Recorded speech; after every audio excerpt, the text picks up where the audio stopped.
damos la bienvenida en el plató de Córdoba TV a Manuel Balsera Santos. Manuel, muy buenas tardes, bienvenido. Hola, buenas tardes. Bueno, Manuel, si en la anterior ocasión nos reunía Los días del frío, tu ópera prima, literariamente hablando, hoy nos traes tu primer poemario, Los rumores del tiempo, de la prosa al verso, del párrafo a la estrofa, pero con la constante de la ambivalente temporalidad, como tú la describes, y el peso de esa melancolía que alcanza, nos dices, en un momento determinado, hasta las ovejas. Pues sí, la verdad es que es un cambio, pero no, para mí no es supuesto un cambio, porque aunque hayan pasado 2 años y en el tiempo parece que cambio de estilo, no es así, porque la verdad es que yo antes de editarlo, incluso en Los días de frío, ya tenía casi terminada la poesía de este poemario, con lo cual nunca se corresponden los tiempos, como bien creo que trato de expresar en mi poesía. Evidentemente, el solo mirar el título ya se ve de qué va un poco el poemario, ¿no? Para mí el tiempo ha sido, tanto en un libro como otro, muy importante, tanto en mi vida como en mi literatura, ¿no? Se presentaba este primer poemario tuyo en el Real Círculo de la Amistad el mes pasado, hace muy poquito, en compañía de Antonio Monterroso y Calixto Torres. Fue en la Sala de los Espejos, en una cita muy especial porque no solo pues, emerge, ¿no?, toda esta obra lírica tuya por primera vez en una publicación, sino que abre la colección de poesía Sentires desde de Torres Editores. Muy significativo, ¿no?, que sea además precisamente Los rumores del tiempo el que dé el pistoletazo de salida, ¿no? Pues sí, la verdad a mí me llena de orgullo un poco, ¿no?, el venir a una editorial que nunca había editado nada mío, precisamente que la colección Sentires sea la que la inaugure yo. Bueno, la verdad es que gusta siempre ese tipo de cosas, ¿no? Y por supuesto lo que más tengo que agradecer a Calixto Torres, que es el editor de esta editorial, pues me haya dado la oportunidad de publicar con él. Y por supuesto siempre no dejaré de agradecer a Antonio Monterroso, porque él fue el editor de mi primer libro y ahora pues me ha presentado este. Vamos a seguir hablando también de ese primer libro, porque entre ambos títulos ya, Manuel, podemos encontrar conexiones, desde el paralelismo pues sintáctico evidente hasta la disposición quiasmática cruzada de conceptos que semánticamente pues pueden evocar realidades, si no idénticas, muy cercanas, a partir de días, tiempo, fríos rumores, el devenir reflejado en el imparable transcurso climatológico y estacional, ¿no? Son constantes, por cierto, muy machadianas, ¿verdad?, que se mantienen, ¿no? La convivencia del tiempo físico. Ahora hablaremos de los diferentes tiempos que tú enumeras aquí y en los que, a partir de los cuales creas, pero como decimos, la convivencia entre el tiempo y la memoria, ¿no? Sí, aunque son 2 libros distintos, porque uno es prosa y otro es verso, es cierto que está muy influido tanto por las vivencias propias como por el tiempo en todas sus vertientes, ¿no? Para mí el tiempo es un crisol, ¿no? Lo puedes ver de distintas maneras a lo largo de tu vida y lo puedes ver en ti mismo, en los que te rodean y en los que están incluso lejanos, ¿no? Por lo tanto, yo creo que uno de los aspectos más significativos de ambos libros, en este caso diría yo, es el tiempo, verlo, relatarlo y sentirlo de tal manera que lo puedas expresar pues, en prosa o en verso en este caso.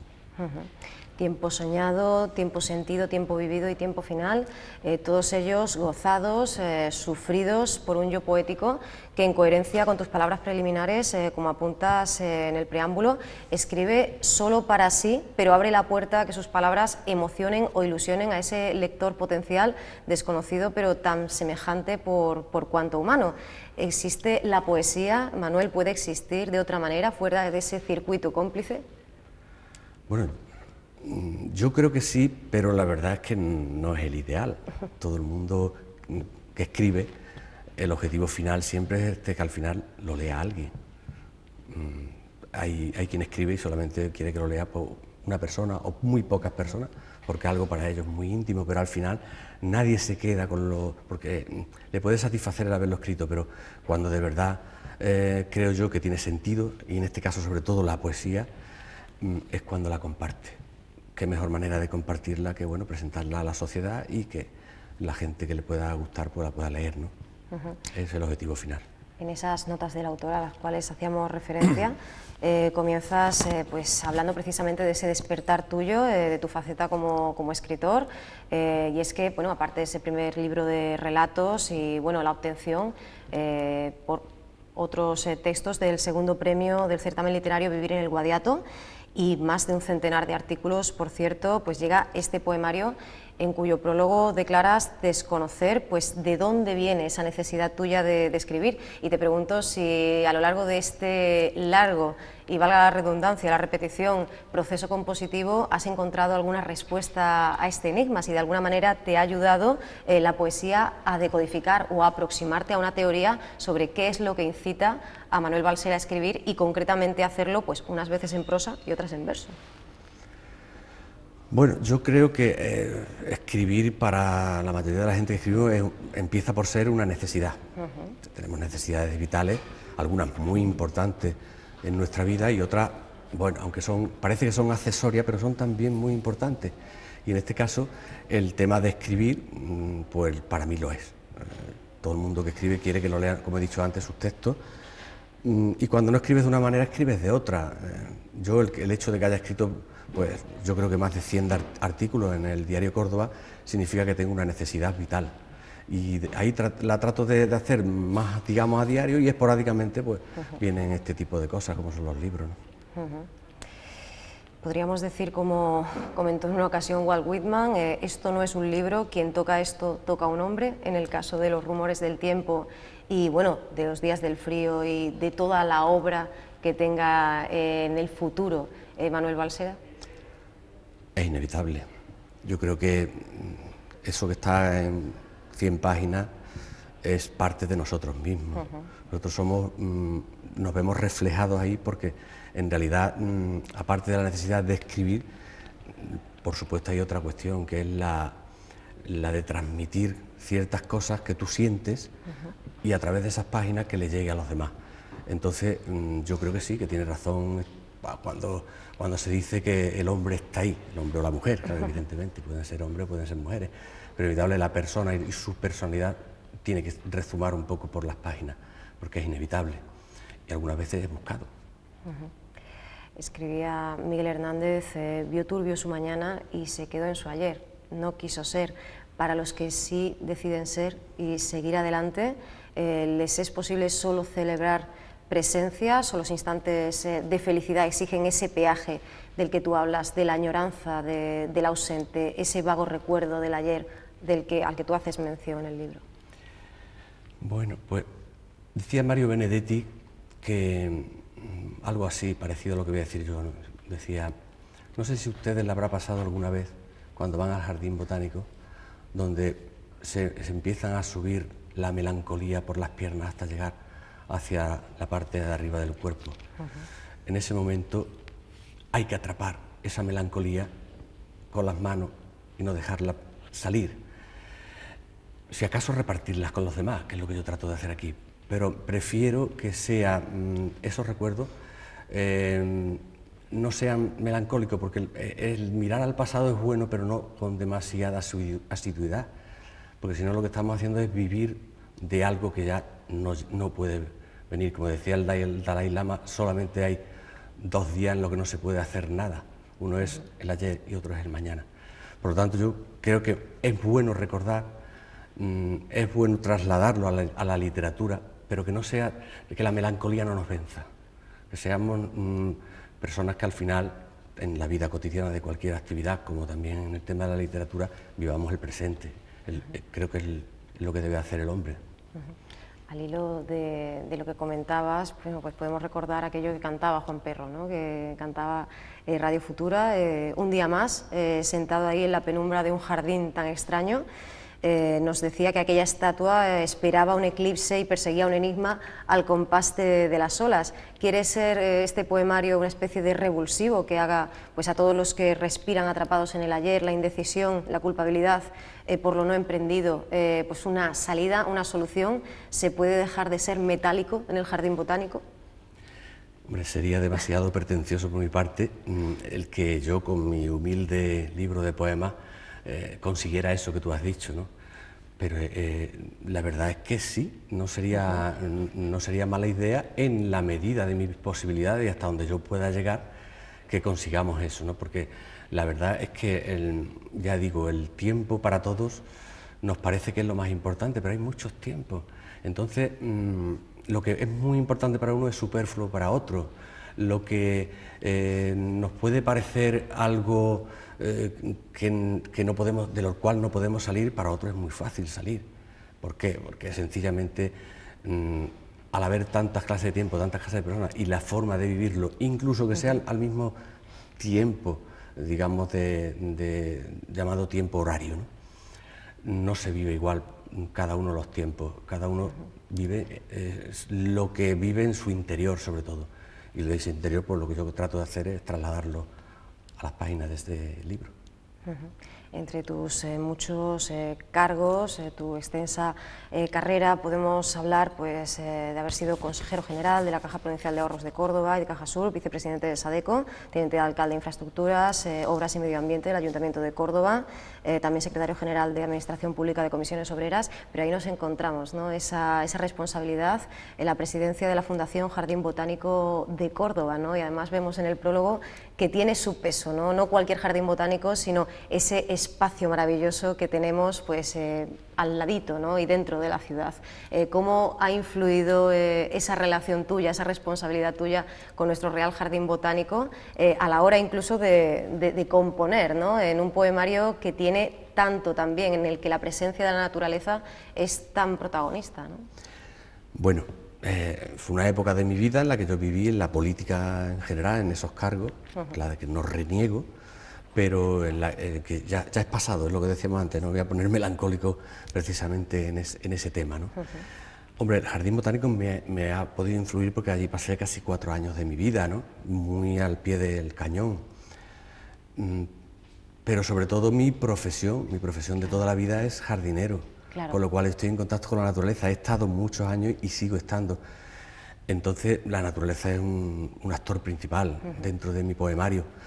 Me lo decía en la presentación precisamente Antonio Monterroso, que había visto cómo lo que son el tiempo sentido, pues que era muy importante todo lo que influía en la construcción de los versos, ese tipo de cosas, ¿no? Todo lo que nos rodea, digamos, ¿no? Bueno, pues sí, efectivamente yo creo que eso influye mucho, cada uno es un poco hijo de lo que ha vivido, en parte por lo menos. Hablábamos antes de Miguel Hernández, precisamente el 28 de marzo se cumplían pues 72 años ya de la trágica muerte del poeta de Orihuela en la cárcel de Alicante. Hoy seguimos recordando a aquel que para la libertad pues sangró, luchó y pervivió. A raíz de la lectura de este poemario, yo personalmente he recordado su figura y te pregunto si la memoria, pues el tener la memoria presente, el conservar esa memoria histórica, bueno, ahora también democrática, en el poemario, para ti es el único freno a la barbarie, si puede ser pues la gran herramienta, ¿no? Para que no olvidemos y no cometamos los errores del pasado. Es que para eso debe de servir la memoria. La memoria en todos los órdenes de la vida, y más cuando hablamos de cosas pues como la trágica muerte de un poeta o como la trágica muerte de cientos de miles de personas en una guerra civil totalmente injusta y en una posguerra incluso igual o peor. Es bueno tener memoria, pero debe de servir sobre todo para eso que has dicho tú, para que no se vuelvan a cometer en el ámbito, en este caso de España, pero puede ser equiparable para todos los ámbitos, incluso para los menores. Pues debe de servir para eso, para que no cometan los mismos errores. Hombre, por supuesto, no dejar de lado la parte de justicia que hay que hacer previamente, ¿no? En este caso, estamos hablando que, bueno, Miguel Hernández, quizás de los que, al ser famoso, ser poeta y ser una bandera, digamos, de mucha gente, pues se le ha rendido muchos homenajes, pero también hay decenas de miles de gente anónima que hay que rescatar de ese olvido y darle el sitio que se merecen. Y para eso no existe nada más que esto, indagar en la memoria y sobre todo para lo que he dicho al principio, para que no vuelva a ocurrir este tipo de cosas más. Te retiras de la vida política en 2007 y bueno, encuentras además evidentemente de otras líneas de vida y otras facetas de tu vida profesional un refugio perfecto en la literatura que te lleva a rememorar tu propio pasado, ¿verdad?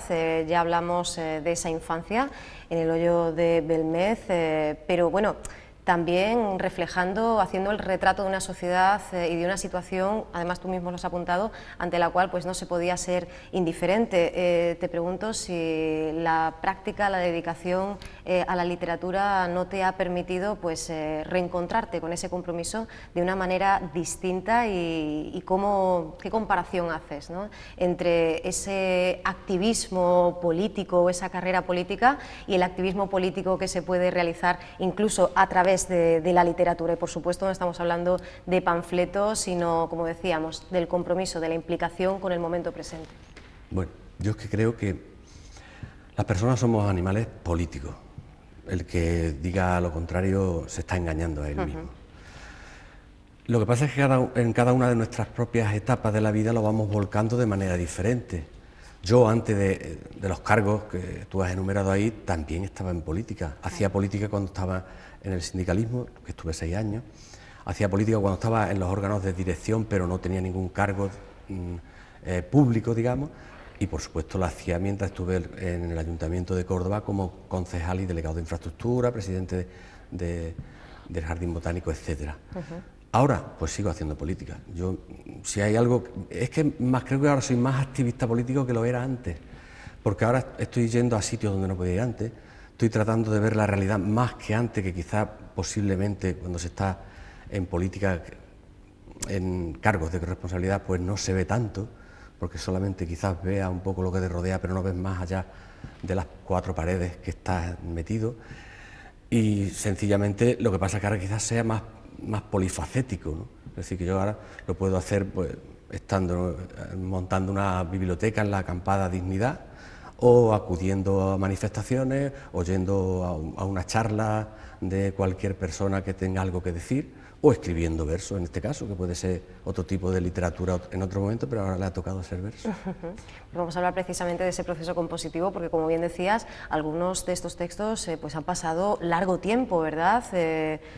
Aparentemente quietos, inmóviles, pero también asentándose, ¿no?, y gestándose. Te pregunto precisamente por esa convivencia contigo por un lado y con los textos en prosa.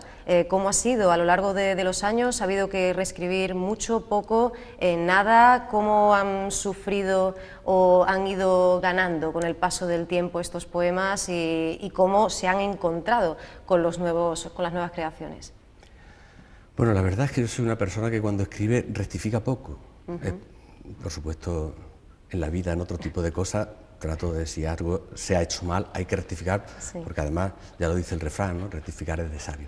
Pero yo tengo una forma de escribir que es así, o sea, quiero decir, rectifico poco porque lo escribo tal que lo siento, y a mí me gusta que cuando la gente lea lo que escribo, vea realmente lo que en ese momento estaba sintiendo, para que se dé esa simbiosis escritor-lector.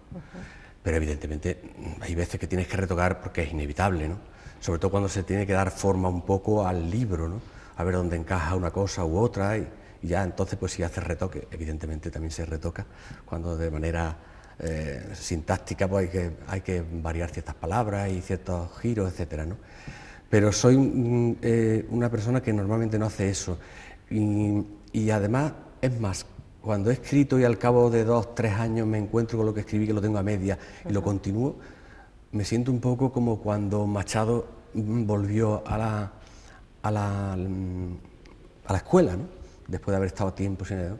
Decíamos ayer, dijo, como si el ayer fuera ayer mismo, ¿no?, y sin embargo habían pasado años. Pues lo mismo pasa a mí cuando yo empiezo a escribir de nuevo y retomo. Decíamos ayer.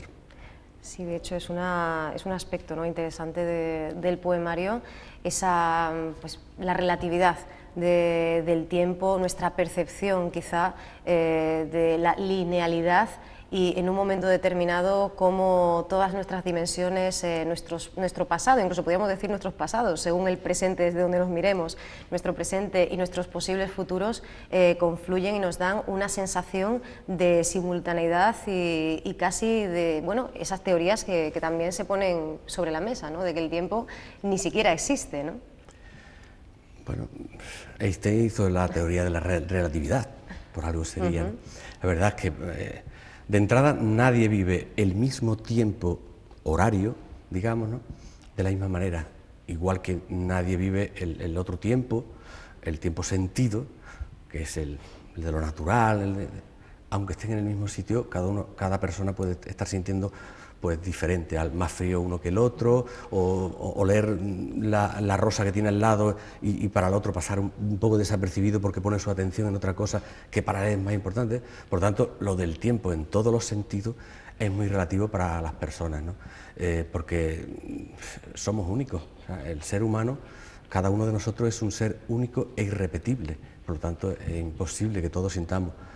Bien es cierto que cuando se confluyen ciertas cosas, pues, no sé, en el tema de leer una poesía o en el tema de estar viendo una actuación de un artista y tal, hay ciertas cosas que se ponen al común, pero inevitablemente no sentimos todos de la misma manera. La convivencia no siempre es fácil entre el instante, el recuerdo y los sueños, ¿no? para el futuro. Una invitación en cualquier caso a lo que queda por vivir, como la de ese sol solidario de marzo repartiendo calor del que hablas, con el verso además como sendero y paisaje y la colectividad, ese ser el uno con el otro como filosofía, algo que se deja ver incluso, Manuel, en la propia dedicatoria, muy significativa porque, bueno, pues la diriges no solo a aquellos que estaban cuando naciste y a aquellos que han aparecido y se han sumado a tu aventura y tú a la suya en el camino, sino a los que vendrán, absolutamente a todo el mundo, ¿no? Sí, la verdad es que... solemos encontrar dedicatorias tan... Sí. Bueno, la dedicatoria es un canto a la vida. Ajá. Yo soy lo que soy gracias a unas personas que decidieron unirse en un momento dado y que en lo que yo no participé, evidentemente, porque no había nacido. Luego me uno a una pareja de la que llevo muchísimos años y ya sí hay mi voluntad, junto con la del otro lado, digamos, pues es la que tiene que ver. Y mi hijo, porque está claro, es la continuación de la vida, es una linealidad de nuestra vida, que inevitablemente no somos iguales que nuestros padres, ni nuestros hijos serán, no lo son, iguales que nosotros. Pero las vivencias implican mucho, la gente al final bebe un poco de la fuente del otro, se impregna de su forma de ser y al final yo creo que se produce esa linealidad inevitablemente, incluso aunque a nuestros hijos, por ejemplo, le demos la máxima libertad, que yo normalmente se la doy, tienen algo de nosotros, las vivencias compartidas siempre calan.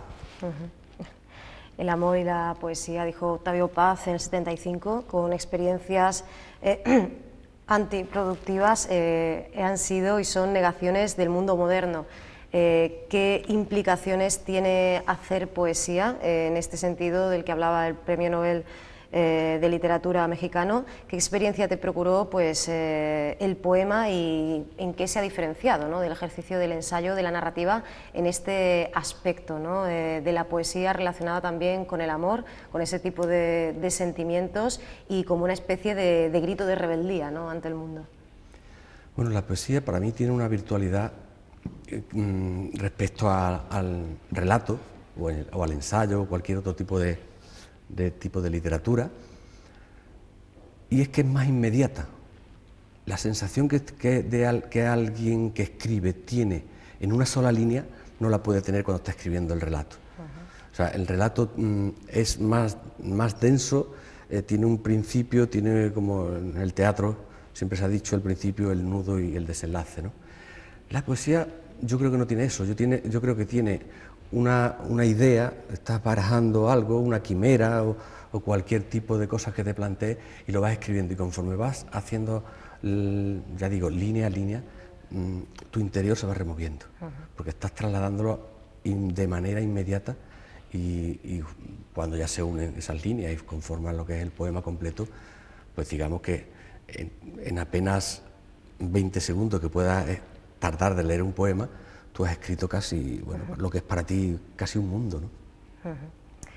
Bueno, pues hay un texto que nos ha llamado mucho la atención cuando hablas de esa terca pena que crece en las tinieblas, esos corazones de antes que protegen un tiempo y un verbo, y a partir de ahí te preguntamos si son estas corazas que cubren la faz de la tierra las grandes enemigas, los miedos ocultos del ser humano, y si se puede hacer una aproximación así en el campo literario. Hay un tiempo y un verbo escondido pero opresor, tanto en la sociedad como en el propio ámbito literario, desde el punto de vista del poeta. En todos los ámbitos. Tratamos las personas de ponernos unas corazas, de ponernos unos escudos, de ponernos algo que nos proteja de lo que creemos que puede ser una agresión externa, ¿no? Muchas veces es real. Bueno, la coraza siempre es real. Lo que no es real siempre es que te puede hacer daño. Pero es inevitable que muchas veces tengas que hacerlo porque la vida, la convivencia en general, ¿no?, es tan compleja que la gente lo que tiende a muchas veces es a defenderse, muchas veces de los enemigos invisibles, ¿no? Bueno, Don Quijote fue el paradigma de eso, ¿no? Él se defendía de unos molinos que para él eran gigantes, sin embargo lo que eran unos simples molinos. Bueno, pues ahí nace también un poco la utopía, ¿no?, del querer ver quizá una realidad que es la que te gustaría que fuera, pero inevitablemente pues no es.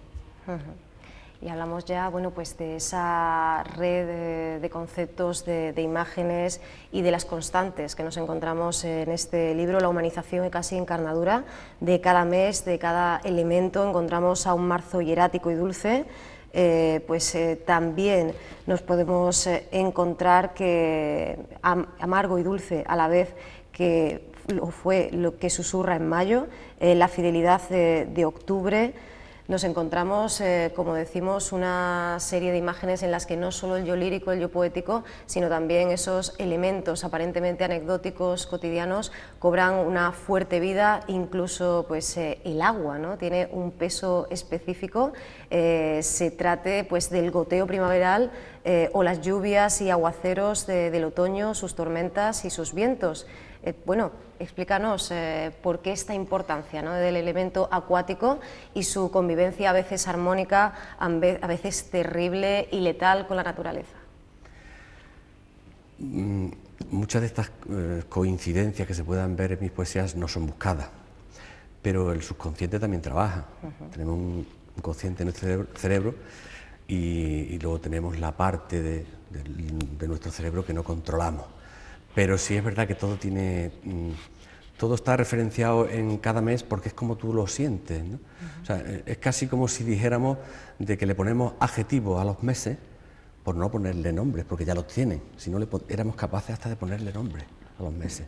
Pero la verdad es que si para mí marzo es hierático y dulce o junio es el mes del secano en el campo, es inevitable porque así lo he sentido yo cuando me he puesto en contacto con la naturaleza, ¿no?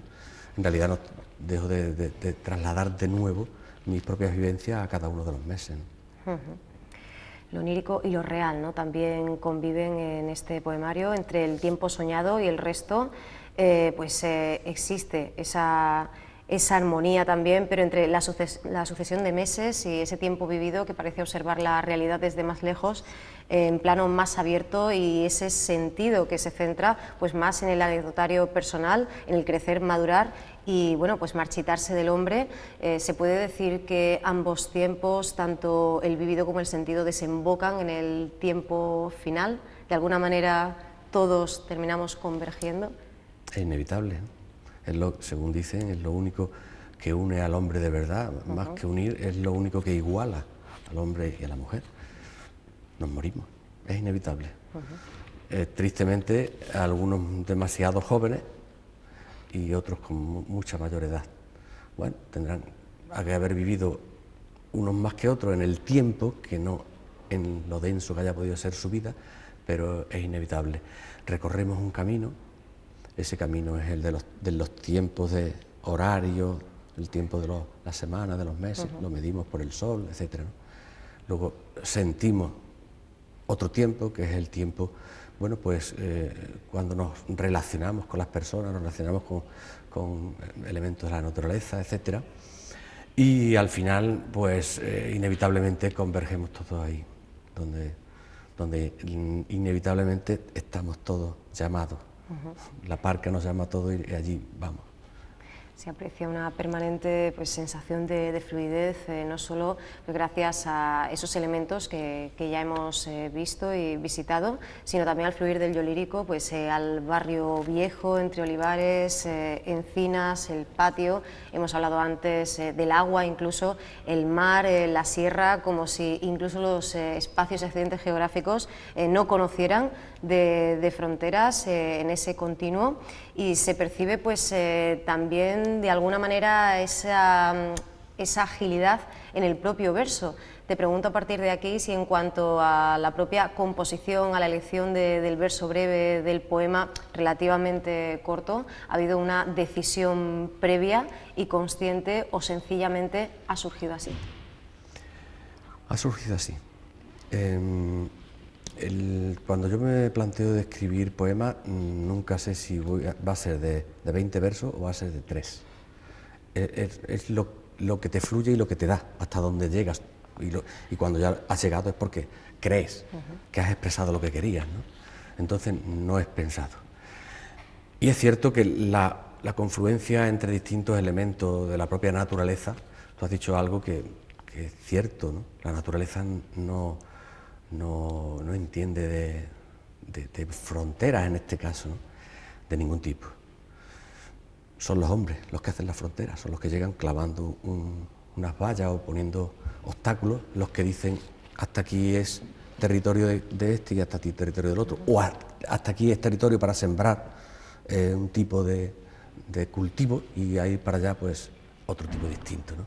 Son los hombres los que lo hacen. En un momento determinado escribes fluyendo leve y eres la tarde. Estamos en las coordenadas de mayo, pero yo creo que pueden explicar, ¿no?, de alguna manera el alma, el espíritu que centraliza, ¿no?, que da coherencia, cohesión y trabazón a todo el libro, ¿no? Bueno, ¿te refieres al mes de mayo? No, a ese fluyendo leve y eres la tarde, ¿no? Como de esa manera lo sencillo, desde ese verso ágil, decíamos, en el que tanto el yo lírico como el lector se pueden dejar llevar, ¿no?, sin fronteras, sin distancias, y sin embargo hiere la tarde, ¿no? Sin embargo hay un sentimiento punzante y hay una herida, ¿no?, algo que se clava en el corazón. Es que ni en los momentos más felices de cualquier hombre, cualquier mujer, se es plenamente feliz. Manuel, refiriéndote al mes de mayo, escribes en un momento determinado fluyendo leve y eres la tarde. No sé si aquí puede estar la clave, una de las claves de este poemario, cómo pues, en armonía o buscando ese equilibrio coexisten el instante, la sencillez del momento, de la naturaleza, de los propios ciclos y a la vez ese dolor punzante de la vida. Sí, es cierto que, bueno, que la vida misma, ni en los mejores momentos, cuando se parece que estás en la cota más alta de tu felicidad, aunque es relativo esto de la felicidad, pasa como con el tiempo, cada uno lo siente de manera distinta, llegan momentos punzantes, momentos que hieren, momentos malos.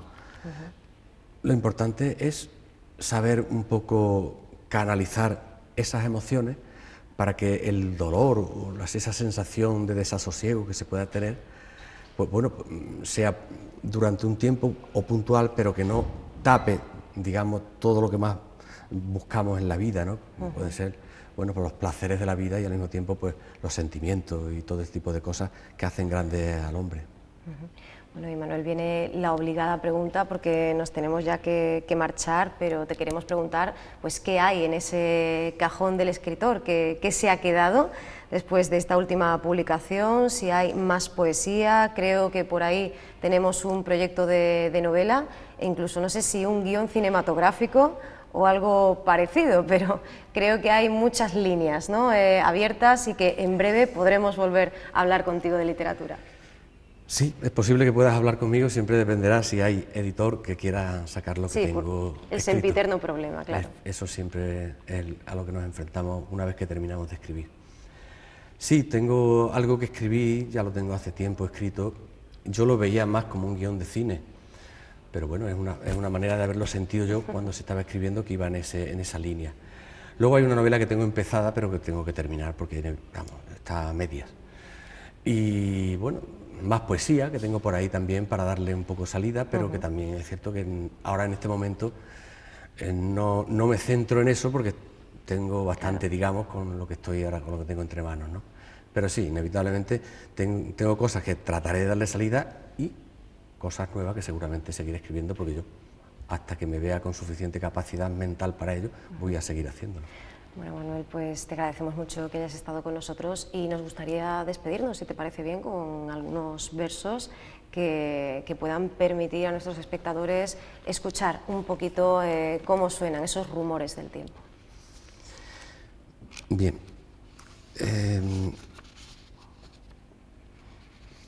Del tiempo soñado hay un poema que se llama Ensoñaciones. Regueros de agua salada en tu vientre se regocijan en ti. Pasiones vividas contigo serán como lagos ardiendos, sin fin, que nunca se apagan mientras sigas sintiendo y latiendo. Con el cielo estrellado, en la noche que exprime los miedos ocultos, recogerán el agua en canastas de mimbres para volverla a subir, escurriendo la savia sobre rocas gigantes de azufre y de zinc. Guadañas recortarán estrellas entre granos de avena rociados con leche de cabra parida. Calostro agridulce y un suero aguado recorre tus labios de guinda, de miel, de canela y jazmín.